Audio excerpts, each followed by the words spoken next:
Yes ఇవ్వండి శ్రీలక్ష్మి గారు. Yes ఒక్కసారి మాట్లాడించారు.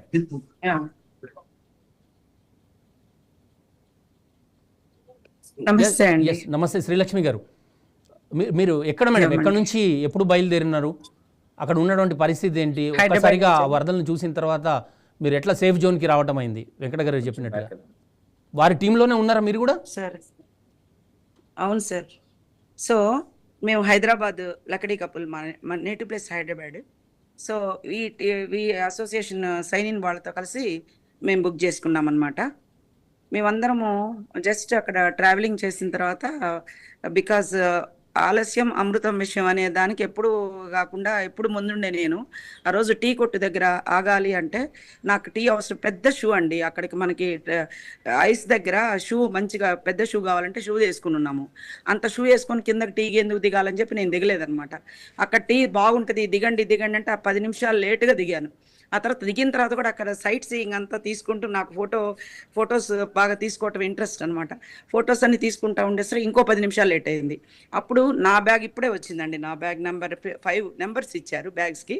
ఆ 5 నెంబర్ బ్యాగ్ ఏమో ముందు బస్సులో ఉండే, దాటుకొని పోయింది. బ్రిడ్జ్ దాటిపోయి సేఫ్గా దాంట్లో వంట చేసే మనుషులు, నా బ్యాగు, ఇంకిద్దరు ముగ్గురు బ్యాగులు ఉన్నాయన్నమాట. అది దాటిన తర్వాత వాళ్ళు ఏమన్నారంటే ప్రాబ్లం ఉందన్నట్టు ఫోన్ చేశారు.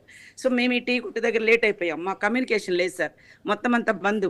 ఈ ఫోన్ ఛార్జింగ్ కూడా పెట్టుకోవడానికి లేదు అక్కడ. సో అంతా కమ్యూనికేషన్ బంద్ అయిపోయింది. మేమేమంటే క్యాజువల్గా ఎటు ముందు వెళ్ళిపోయినాయి కదా, వంట సామాన్ అంతా అన్నీ వెళ్ళిపోయినాయి కదా, హ్యాపీగా రిలాక్స్ అయ్యి బాత్రూమ్స్కి వెళ్ళి టీ తాగుదామని చెప్పి ఆగాం. అంటే వాళ్ళందరూ ఆగారు. నేను అసలు బికాజ్ నా వల్ల లేట్ అయింది. అసలు నేను మా రూమ్మేట్ ఇద్దరం దిగకపోయేసరికి వాళ్ళు పర్టికులర్గా రండి శ్రీలక్ష్మి గారు, మీరు ఇంత యాక్టివ్గా ఉన్నారు సార్, అన్ని దేవుడి పాటలు పాడుకుంటూ ఎంత ఉత్సాహంగా అంత బాగా చేస్తున్నారు, మీరు టీ తాగుతురండి అంటే రాలేనన్న. ఇంకా 10 నిమిషాలు లేట్ చేశా. ఆ దేవుడు, ఆ శివయ్య, మేము 2 టెంపుల్స్ కట్టించామండి. మాది ఖమ్మం జిల్లా రుద్రాక్షపల్లి. సో అక్కడ వెంకటేశ్వర స్వామి గుడి, రామాలయం అన్నీ కట్టించాము. మా సొంత స్థలంలోనే వెంకటేశ్వర స్వామి గుడి కట్టించాము. ఆ భగవంతుని పాటలు పాడుకుంటూ వెళ్ళామన్నమాట. అక్కడ ఆగి ఒక ½ గంట ఆగటం, ఈరోజు మేము ముందు మీతో మాట్లాడగలుగుతున్నాము. సో ఆ టీ కొట్టు దగ్గర ఆగటం, ఆ చుట్టుపక్కల పరిసరాలని ఫోటోలు తీసుకుంటుంటే లేటుగా టాయిలెట్ కానీ అందరూ సరదాగా ఆగిపోయాం. లక్ష్మి గారు, టీ కొట్టు దగ్గర ఆగినప్పుడు ఒక్కసారిగా వరదలు వచ్చేటువంటి ఆ దృశ్యాలు మీరు చూసి ఉంటారు కదా, ఆ పరిస్థితి ఒకసారి. ఒక్క మాటేనండి సార్. అయితే ఇప్పుడు అది వరద కాదు సార్, ఎట్లా అంటే తెలుసా, మబ్బులు, ఆకాశంలో మబ్బులు బురద మనకు మట్టి రూపంలో ఎట్లుంటాయి అట్లా వచ్చేసినాయి అనమాట. వెనక నుంచి వస్తున్న అందరూ పరిగెత్తారు, పిల్లలందరూ, కాలేజ్ స్టూడెంట్స్. నెక్స్ట్ చెప్తున్నా అనమాట. ఇట్లా ఫోటోలు తీసుకుంటున్నప్పుడు సడన్ గా అందరూ జీబులు, వెహికల్స్ అన్ని కూడా పిల్లలందరూ పరిగెత్తుకుంటూ వస్తున్నారు. ఏం జరిగిందని చూస్తే ఇట్లా ఈ మబ్బులాగా మీకు విజువల్లో కనిపిస్తున్న అది పైనుంచి అనమాట వస్తుంది. ఏంటది మబ్బులు వస్తుంటే ఎందుకు పరిగిస్తున్నారు వీళ్ళు అనుకుంటే అది వరదమ్మ అన్నారు. ఇంకా అంతే, గిల్లలు అందరూ కొండపై నుంచి అట్టే వెహికల్స్లో ఎవరి పాటికి వాళ్ళు పాపం 4-5 ఎక్కేసేసి ఏడ్చుకుంటూ, అంటే వాళ్ళకి అప్పటికే విషయం తెలిసిపోయింది అది గ్రామం అంతా కొట్టుకుపోయిందని. వాళ్ళందరూ ఇక స్కూల్ నుంచి వచ్చి ఏడ్చుకుంటూ ఫోన్లన్నీ అక్కడ పడేసి, బ్యాగులు పడేసి, షట్టర్స్, చిన్న షట్టర్స్ సార్, ఇంత చిన్న షట్టర్స్ పాపం వాళ్ళ బిజినెస్లు పాపం అన్నీ అక్కడ పడేసేసి మొత్తం పరిగెత్తుకుంటూ కొండపైకి ఇంకా పైకి వెళ్ళిపోతున్నారు అనమాట చూడ్డానికి. సో అప్పుడు మాకు అర్థం కాల. తర్వాత ఒక 5 మినిట్స్లో మేము వెళ్ళిన మా ముందు వెళ్ళిన బస్సులు దాంట్లో కొట్టుకోపోయినాయి అన్నారు. ఇక మాకు ఒక 1 అవర్ ఆ బస్సు అక్కడే ఆగిపోయాం. ఇంకా ఆగిపోయి ఆ సేఫ్ ప్లేస్ అని చెప్పి అక్కడే ఆగిపోయాం. సో భగవంతుడు ఆ విధంగా మాకు టీ కొట్టు కాపాడిందని అనుకుంటున్నాం మేము. మీతో పాటు గైడ్ ఎవరు లేరమ్మా అక్కడ ఇటువంటి పరిస్థితి వస్తున్నప్పుడు? ఇబ్బంది అని చెప్పి పక్కకు వెళ్ళమని చెప్పి కానీ ఎవరు గైడ్ లాంటి వాళ్ళు ఎవరు లేరు? ఏమైందంటే ముందెళ్ళారు కదా, మా వంట సామాన్ తీసుకొని ముందెళ్ళారు కదా, ఆ డ్రైవర్ అక్కడ వాళ్ళు వీళ్ళకి ఇన్ఫార్మ్ చేశారు, ఈ డ్రైవర్కి ఏదో ప్రాబ్లమాటిక్ గా ఉంది, మీరు కొంచెం ఆగిరండి అని. సో అందుకని చెప్పి మేము ఇంకా ఎక్కువసేపు ఇదంతా జరిగి మేము టీ అన్ని తాగాక వాళ్ళు ఇన్ఫర్మేషన్ ఇచ్చారు. ఇంకా మళ్ళీ పైకి వెళ్ళిపోయి ఈ కొట్టుకుపోతున్నసరికి మేము ఇంకా అక్కడే ఉండిపోయాం.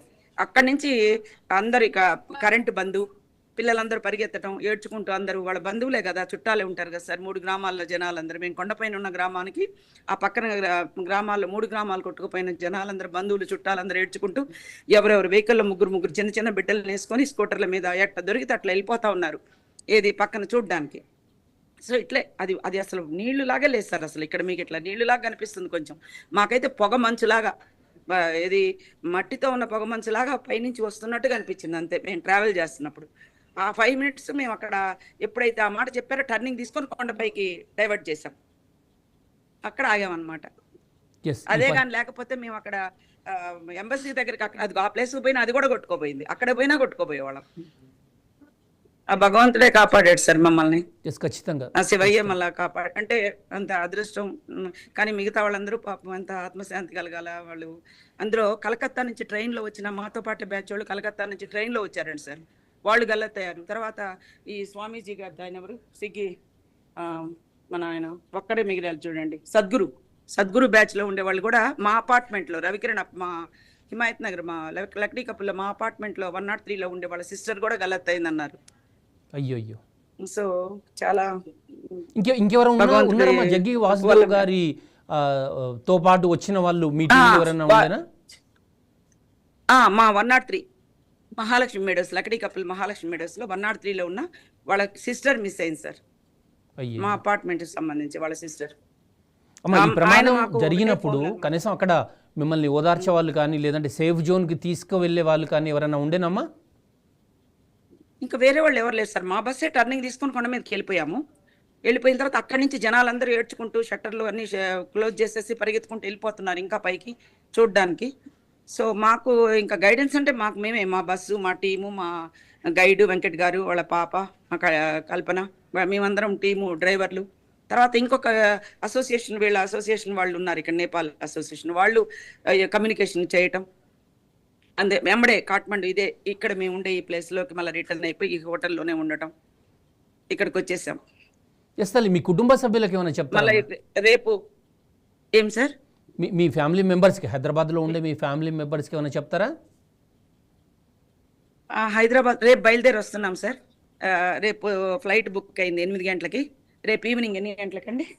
5:30. రేపు 5:30 కల్లా మేము రీచ్ అయిపోతాం సార్. మా అమ్మాయి పెద్దమ్మాయి ఐఏఎస్ ఆఫీసర్, రెండో అమ్మాయి డాక్టర్, బాబు లాయరు. నా బాధ్యతలన్నీ అయిపోయినాయి. ఈ చివరి దశలో I'm a social activist sir. నేను 40 years నుంచి ఐ గాట్ రాష్ట్రపతి అవార్డు ఇన్ 1997. సో నేను గవర్నమెంట్ అసోసియేషన్తో ఏం లేకుండా నా సొంతంగానే చేస్తుంటాను కౌన్సిలింగ్ అవన్నీ. సో వాళ్ళందరూ కూడా బాధ్యతలు అయిపోయినాయి అని చివరిగా స్వామి శివుని దర్శించుకుందామని వచ్చాను సార్.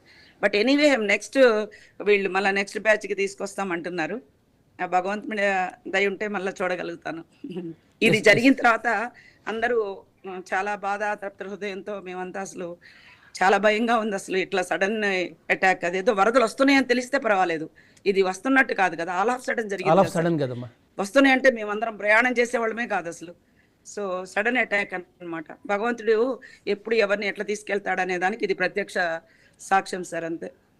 ఎస్ తల్లి, ఈ వరదలో చిక్కుకున్న వాళ్ళంతా క్షేమంగా రావాలి, క్షేమంగా ఎవరైతే వాళ్ళ దేశాలకి రావాలని చెప్పి. కానీ ఒకటే సార్, ఎప్పుడైనా ప్రయాణాలు అప్పుడు ఈ దేవాలయాలు దర్శించుకునేటప్పుడు వెళ్ళేటప్పుడు ఈ ప్రయాణాలప్పుడే చాలా దుర్ఘటనలు జరుగుతుంటాయి.